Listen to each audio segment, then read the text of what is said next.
Good morning friends. Welcome to our YouTube channel Vajpayee logical classes. I am Kaustubh Vajpayee. हम लेकर आए हैं आपके लिए करंट अफेयर की क्लास. अगर आपको हमारी क्लास पसंद आए तो वीडियो लाइक करें, शेयर करें और मेरे चैनल को सब्सक्राइब करें. नए वीडियोस का नोटिफिकेशन पाने के लिए बेल आइकॉन ज़रूर प्रेस करें. अगर आपको आज की क्लास का PDF चाहिए तो हमारे टेलीग्राम चैनल से जुड़ जाएं, जिसका लिंक नीचे डिस्क्रिप्शन में दिया गया है.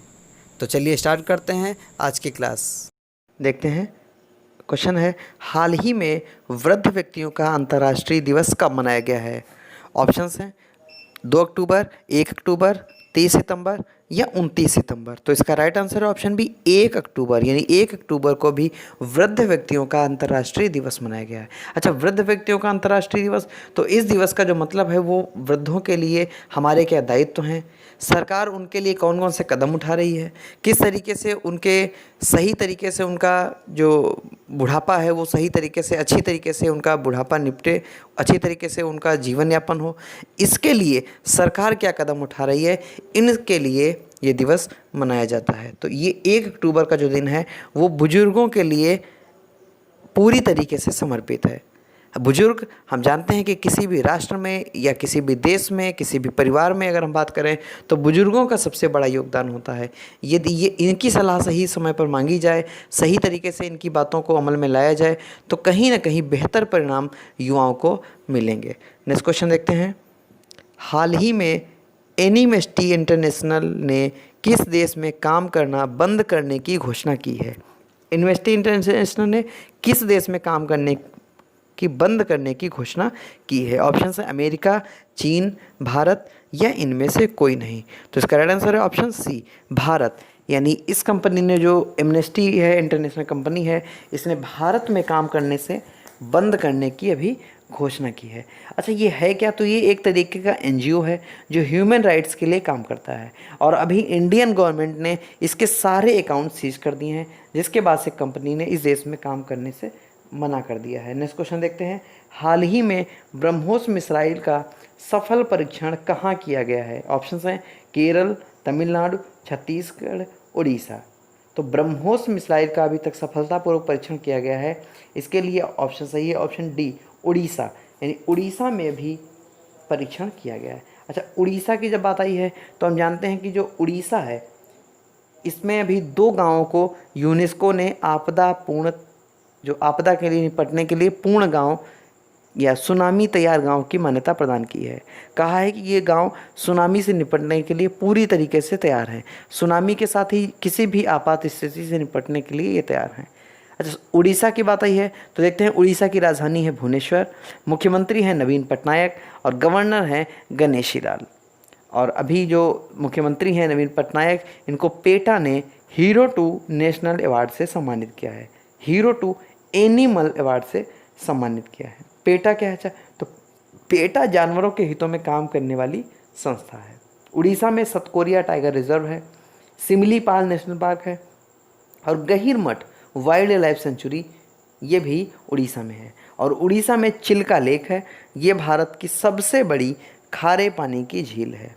उड़ीसा में भी वृक्षारोपण से संबंधित समूच उड़ीसा पहल शुरू की गई है. उड़ीसा में रज या रजा पर्व मनाया जाता है और उड़ीसा में भी मधु बाबू पेंशन योजना, इसमें ट्रांसजेंडरों को भी शामिल किया गया है.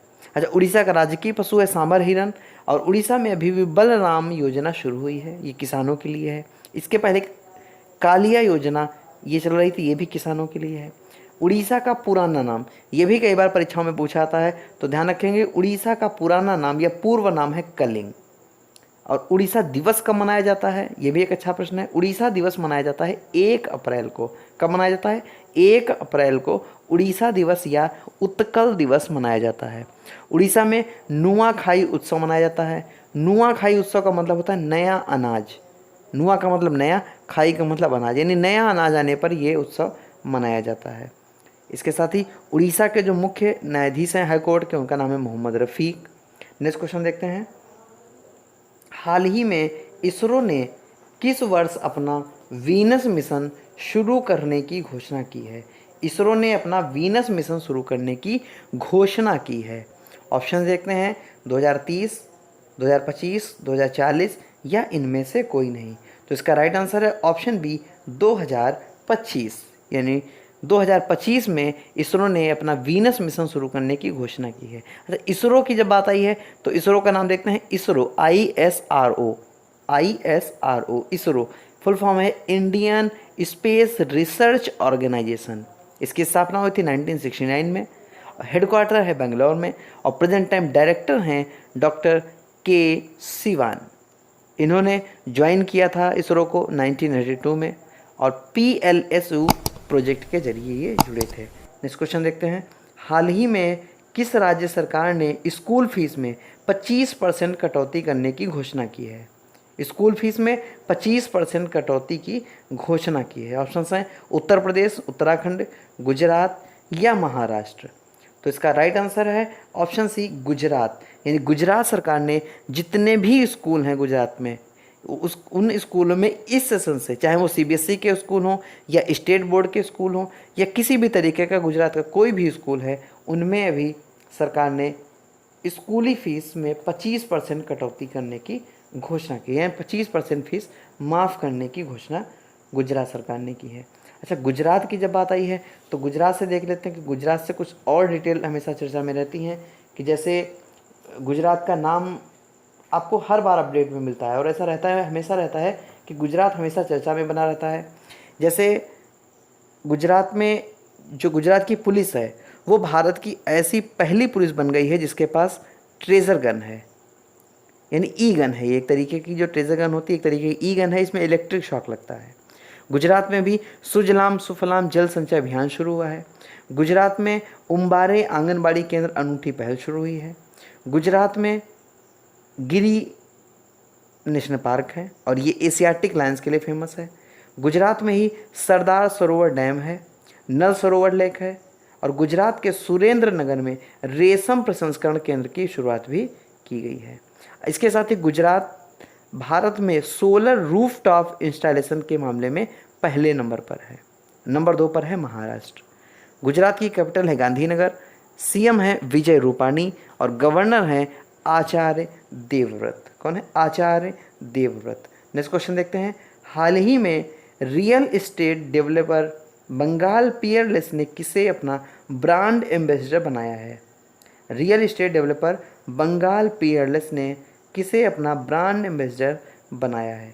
ऑप्शन है सौरव गांगुली, सुरेश रैना, महेंद्र सिंह धोनी या रोहित शर्मा। तो इसका राइट आंसर है ऑप्शन है सौरव गांगुली, यानी सौरव गांगुली को भी ब्रांड एम्बेसडर बनाया है। अच्छा, ब्रांड एम्बेसडर की बात आई है तो अभी हमने पिछली वीडियो में भी बहुत सारे ब्रांड एम्बेसडर आपको बताए थे। तो जितने भी एक तरीके के क्वेश्चन हुआ करें उनको आप एक जगह लिखा करें, जिससे आपको याद करने में आसानी रहेगी। जैसे किसी देश की बात करते हैं तो सारी कंट्रीज़ को आप एक जगह लिख लें। जब हम किसी प्रदेश की बात करते हैं तो प्रदेश से संबंधित क्वेश्चन एक जगह लिखें। जितने भी लोगो बनते हैं या लोगो लॉन्च होते हैं उनको आप एक जगह लिखें। जितनी किताबें आती हैं उन्हें आप एक जगह लिखें। इसी तरीके से जितने ये ब्रांड एम्बेसडर बनते हैं उनको आप अलग तरीके से लिखें। जितने युद्ध अभ्यास आते हैं इनको भी आप अलग लिख सकते हैं। इस तरीके से जब आप अलग अलग करके लिखेंगे तो आपके पास जहाँ भी लिखेंगे, जैसे मान लिया ब्रांड एम्बेसडर आप लिखते हैं तो सारे ब्रांड एम्बेसडर आपके एक पास आ जाएंगे, तो आपको पढ़ाई में आसानी रहेगी, वरना ढूंढना थोड़ा मुश्किल हो जाता है। तो जैसे अभी तक आपने अगर नहीं लिखा हो तो बिल्कुल इस बात पे गौर करिएगा। जैसे अभी हमने बताया था पिछली वीडियो में कि जो मिंत्रा की ब्यूटी ब्रांड एम्बेसडर हैं, मिंत्रा ने 2 तरीके के ब्रांड एम्बेसडर बनाए हैं। जो ब्यूटी ब्रांड एम्बेसडर बनाया है, जो गर्ल्स प्रोडक्ट होते हैं उनके लिए जो बनाया है ब्रांड एम्बेसडर, उनके लिए बनाया दिशा पटानी को। और ओवरऑल जो मिंत्रा के ब्रांड एम्बेसडर हैं वो है कियारा आडवाणी। कौन है? कियारा आडवाणी, ये एक्ट्रेस हैं। इसके अलावा अभी बताया था कि सीएट टायर, जो सीएट टायर की कंपनी है उसने अपना ब्रांड एम्बेसडर बनाया है आमिर खान को। एसर जो लैपटॉप कंपनी है इसने ब्रांड एम्बेसडर बनाया सोनू सूद को। सोनू सूद बने हैं एसर के। और बजाज आलियांज ने अपना ब्रांड एम्बेसडर बनाया है आयुष्मान खुराना को। इसके साथ ही जो 9 स्टैक्स है ये एक ऑनलाइन कंपनी है गेमिंग की, इसने अपना ब्रांड एम्बेसडर बनाया है सुरेश रैना को। SBOTOP इसने ऑनलाइन सट्टेबाजी का प्लेटफॉर्म शुरू किया है और इसने अपना ब्रांड एम्बेसडर बनाया है ड्वेन ब्रावो को। इसके साथ ही जो इमामी कंपनी है इसने हाइजीन रेंज के उत्पाद के लिए अभी अपना ब्रांड एम्बेसडर बनाया है जूही चावला को। और इमामी ने अभी बोरो प्लस जो है वही इमामी है। इसने अभी हाल ही में अपना हैंड सैनिटाइजर भी मार्केट में उतारा है। नेक्स्ट क्वेश्चन देखते हैं। हाल ही में भारतीय खेल प्राधिकरण का नया लोगो किसने लॉन्च किया है? देखिए अभी हम बात कर रहे थे इस तरीके के जितने क्वेश्चन हुआ करें आप उन्हें एक पास लिखें। जैसे देखिए लोगो से संबंधित क्वेश्चन है, तो हाल ही में भारतीय खेल प्राधिकरण का नया लोगो किसने लॉन्च किया है? ऑप्शंस हैं नरेंद्र मोदी, किरण रिजिजू, नरेंद्र सिंह तोमर, नितिन गडकरी। तो इसका राइट आंसर है ऑप्शन बी, किरण रिजिजू। अच्छा ये कौन है किरण रिजिजू? तो ये हमारे युवा मामलों एवं केंद्रीय खेल राज्य मंत्री हैं। इसके अलावा जिसने अभी लोगो बनवाया है वो है भारतीय खेल प्राधिकरण यानी SAI, sport authority of India. इसकी स्थापना हुई थी 1994 में और इसके प्रेजेंट टाइम डायरेक्टर जनरल हैं संदीप प्रधान। कौन है? संदीप प्रधान। नेक्स्ट क्वेश्चन देखते हैं। हाल ही में किस राज्य में किसानों के लिए घर पर उर्वरक पहुंचाने की सुविधा शुरू की गई है? किसानों के लिए घर पर उर्वरक पहुंचाने की योजना शुरू हुई है। ऑप्शन है छत्तीसगढ़, उत्तर प्रदेश, आंध्र प्रदेश और मध्य प्रदेश। तो इसका राइट आंसर है ऑप्शन सी, आंध्र प्रदेश। यानी आंध्र प्रदेश में भी किसानों के घर पर उर्वरक पहुंचाने की योजना शुरू की गई है। आंध्र प्रदेश में भी विद्या कनुका योजना शुरू की गई थी। और देखिए हम फिर उसी बात को रिपीट करेंगे कि जितने राज्यों से संबंधित होते हैं क्वेश्चन उनको आप एक पास लिखें। तो जो कनुका योजना है, विद्या कनुका योजना, ये स्टूडेंट्स के लिए है। इसमें मुफ्त में स्टेशनरी सरकार देगी इनको। आंध्र प्रदेश में आसरा योजना शुरू की गई है। ये महिलाओं के उद्यम शुरू करने के लिए, मदद करने के लिए है। संपूर्ण पोषण योजना, ये जो प्रेग्नेंट महिलाएं हैं उनको संपूर्ण पोषण प्रदान करने के लिए है। इसके अलावा जो आंध्र प्रदेश है इसकी 3 कैपिटल है। 3 कैपिटल कैसे हैं? तो जो लेजिस्लेटिव कैपिटल है वो है अमरावती, एग्जीक्यूटिव कैपिटल है विशाखापत्तनम और जुडिशरी कैपिटल है कुर्नू। कौन है? कुर्नू। आंध्र प्रदेश के गवर्नर हैं विश्वभूषण हरिचंद्र और CM हैं जगन मोहन रेड्डी। कौन है? जगन मोहन रेड्डी।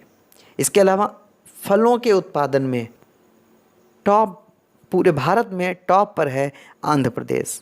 अच्छा जब फलों के उत्पादन की बात हुई तो आंध्र प्रदेश हो गया, तो आपके दिमाग में तुरंत आया होगा कि सब्जियों के उत्पादन में कौन शीर्ष पर है। तो देखिए इस तरीके के जो भी क्वेश्चन आपके दिमाग में उठते हैं आप तुरंत उन्हें कमेंट करके ज़रूर पूछ लिया करें। आप कमेंट भेज सकते हैं। इसके अलावा आप हमारे टेलीग्राम से जुड़ करके आप PDF भी ले सकते हैं, जिसका टेलीग्राम का लिंक आपको नीचे डिस्क्रिप्शन में मिलेगा। इसके अलावा हमारे चैनल पर जितनी भी वीडियोस पढ़ाई जाती हैं आप उनके भी, अगर आपको PDF चाहिए तो आप हमसे टेलीग्राम से ले सकते हैं, जिसका लिंक नीचे आपको डिस्क्रिप्शन में मिलेगा। और अगर आप हमारे चैनल पर भी नए हैं, आपने अभी तक सब्सक्राइब नहीं किया है तो प्लीज़ हमारे चैनल को सब्सक्राइब करें। साथ ही बेल आइकॉन को दबाना ना भूलें। बेल आइकॉन को ऑल नोटिफिकेशन पे आप सेट करें, जिससे आपको सारी अपडेट्स मिलती रहें। कोई भी डाउट्स होते हैं उन्हें आप पूछते रहें। साथ ही अगर जो दिवस मनाए जाते हैं, देखिए पहला क्वेश्चन हमारा दिवस से रहता है, तो जितने भी दिवस मनाए जाते हैं अगर आपको अक्टूबर महीने में मनाए जाने वाले दिवसों की जानकारी है तो प्लीज़ कमेंट करके ज़रूर बताएं। क्योंकि जितनी चीज़ आप लिखेंगे, जितना आप लिख लेते हैं, जितनी बार आप लिख लेते हैं वो चीज़ उतना ही आपको अच्छे से याद रहती है। तो हम बात कर रहे थे कैपिटल्स की, तो 3 तरह की कैपिटल हैं, ध्यान रखेंगे। कैपिटल भी याद रखना बहुत ज़रूरी है कि जो अमरावती है वो लेजिस्लेटिव कैपिटल है, विशाखापत्तनम एग्जीक्यूटिव कैपिटल है और कुर्नू जो है वो जुडिशरी कैपिटल है। इसके बाद फल उत्पादन की बात की तो फलों के उत्पादन में भारत में टॉप पर है आंध्र प्रदेश और सब्जियों के उत्पादन में शीर्ष पर है पश्चिम बंगाल। कौन है? पश्चिम बंगाल सब्जियों के उत्पादन में पूरे भारत में शीर्ष पर है। इसके अलावा आंध्र प्रदेश में भी मोबाइल हैंड वॉश सुविधा शुरू की गई। जो स्लम एरियाज़ हैं उनमें हाथ धोने के लिए ये शुरू की गई है पहल। जगन्ना विद्या योजना ये भी अभी शुरू की गई है आंध्र प्रदेश में। इसके अलावा निगाह ऐप और कोविड फार्म ऐप, ये भी जो कोविड फार्म ऐप है ये भी लॉन्च किया गया है आंध्र प्रदेश में। आंध्र प्रदेश में आरोग्य मित्र नियुक्त किए गए हैं। देखिए बहुत बढ़िया क्वेश्चन है कि जो 3 तरीके के मित्र नियुक्त हुए हैं भारत में, जो आरोग्य मित्र हैं वो आंध्र प्रदेश में नियुक्त हुए हैं, स्वास्थ्य मित्र राजस्थान में नियुक्त हुए हैं और किसान मित्र ये नियुक्त हुए हैं हरियाणा में। इसके अलावा श्री वेंकटेश्वर नेशनल पार्क ये भी आंध्र प्रदेश में है। बढ़ते हैं नेक्स्ट क्वेश्चन की तरफ। फिलहाल इतनी अपडेट पर्याप्त है। नेक्स्ट क्वेश्चन देखते हैं। हाल ही में किस देश की महिला खिलाड़ी एलिसा हीली ने T20 इंटरनेशनल में MS धोनी यानी महेंद्र सिंह धोनी का विकेट कीपिंग रिकॉर्ड तोड़ा है? महेंद्र सिंह धोनी का विकेट कीपिंग रिकॉर्ड तोड़ा है, इसलिए ये जानना बहुत आवश्यक है, बहुत ज़रूरी क्वेश्चन। तो ऐसी कौन सी महिला खिलाड़ी, ये महिला एलिसा हीली, ये कहाँ की हैं जिन्होंने ये रिकॉर्ड तोड़ा है? ऑप्शंस हैं इंग्लैंड, अमेरिका, जर्मनी या ऑस्ट्रेलिया। तो इसका ऑप्शन डी सही है, ऑस्ट्रेलिया। यानी ये जो एलिसा हीली हैं, इन्होंने T20 इंटरनेशनल में MS धोनी का विकेट कीपिंग रिकॉर्ड तोड़ा है। तो देखते हैं कि जो T20 इंटरनेशनल क्रिकेट है, इसमें महेंद्र सिंह धोनी ने अभी तक 91 विकेट लिए थे। कितने? 91। और जो एलिसा हीली हैं, इन्होंने 92 विकेट ले लिए हैं और धोनी का रिकॉर्ड तोड़ दिया है। नेक्स्ट क्वेश्चन देखते हैं। हाल ही में किस राज्य सरकार ने चाय श्रमिकों के लिए आवास कार्यक्रम की घोषणा की है? आवास कार्यक्रम की घोषणा की है चाय श्रमिकों के लिए। ऑप्शंस देखते हैं सिक्किम, कर्नाटक, झारखंड या पश्चिम बंगाल। तो इसका राइट आंसर है ऑप्शन डी, पश्चिम बंगाल। यानी पश्चिम बंगाल में अभी चाय श्रमिकों के लिए आवास कार्यक्रम की घोषणा की है। अच्छा, पश्चिम बंगाल की जब बात की है तो पश्चिम बंगाल में भी कर्म साथी प्रकल्प योजना शुरू हुई है। कर्म साथी प्रकल्प योजना, इसमें 1 लाख बेरोजगार युवाओं को आत्मनिर्भर बनाने के लिए नरम ऋण और सब्सिडी मिलेगी। इसके अलावा एक और बड़ी अपडेट है पश्चिम बंगाल से कि अभी कोविड-19 के समय लोगों की नौकरियां जा रही हैं, लोगों को अपनी प्राइवेट नौकरी से हाथ धोना पड़ रहा है, बहुत मुश्किल आ रही है लोगों के लिए। और ऐसे में बेरोजगारी की दर पूरे देश में या हम कहें पूरे विश्व में कहीं ना कहीं बहुत तेज़ी से बढ़ रही है और भारत की स्थिति और बुरी होती जा रही है। लेकिन ऐसे में पश्चिम बंगाल इकलौता ऐसा राज्य है भारत का जहां पर बेरोजगारी की दर घट रही है, यानी बेरोजगार लोगों की संख्या में कमी आ रही है, लोगों को रोजगार मिल रहा है। ये एक बड़ी बात है। इसके बाद है कुछ और अपडेट हैं, जैसे कैपिटल है पश्चिम बंगाल की कोलकाता, CM है ममता बनर्जी और गवर्नर हैं जगदीप धनखड़। कौन है? जगदीप धनखड़। इसके अलावा संधाने ऐप, ये भी अभी शुरू हुआ है पश्चिम बंगाल में। संधाने एक बंगाली वर्ड है, इसका हिंदी का मतलब होता है खोज और इंग्लिश में कहते हैं सर्च। ये ट्रैकिंग के लिए संधाने ऐप शुरू हुआ है। यहाँ पर Sundarban, Buxa national park, Jaldapara, Mahananda wildlife sanctuary, ये सब पश्चिम बंगाल में है। पश्चिम बंगाल में मातृ समृष्टि योजना शुरू हुई है, स्नेहर पुरुष योजना शुरू हुई है और प्रोचेष्टा योजना ये भी पश्चिम बंगाल में शुरू हुई है। पश्चिम बंगाल में एक ऐप लॉन्च किया गया है जो बिल्कुल कैम स्कैनर की तरह है, जो जैसे पहले कैम स्कैनर होता था उसी तरीके से एक ऐप लॉन्च हुआ है जिसका नाम है सेल्फ स्कैन। तो इतनी अपडेट पश्चिम बंगाल से है। तो दोस्तों, अगर आपको हमारा वीडियो पसंद आ रहा, आप हमारे चैनल को पसंद कर रहे हैं, तो आपके लिए हेल्पफुल है हमारा चैनल, तो प्लीज़ अपने दोस्तों को बताएं चैनल के बारे में। अभी सब्सक्राइब नहीं किया तो प्लीज़ सब्सक्राइब करें, लोगों को बताएं चैनल के बारे में, और ज़्यादा से ज़्यादा जो भी चीज़ पढ़ाई जाती है उसे लिखने की आदत डालें, क्योंकि हम फिर कहेंगे कि जो चीज़ें आप लिखते जाएंगे वो आपको याद होती जाएंगी। आप इसी तरीके से हमारे चैनल को प्यार देते रहें। बहुत बहुत थैंक यू, धन्यवाद।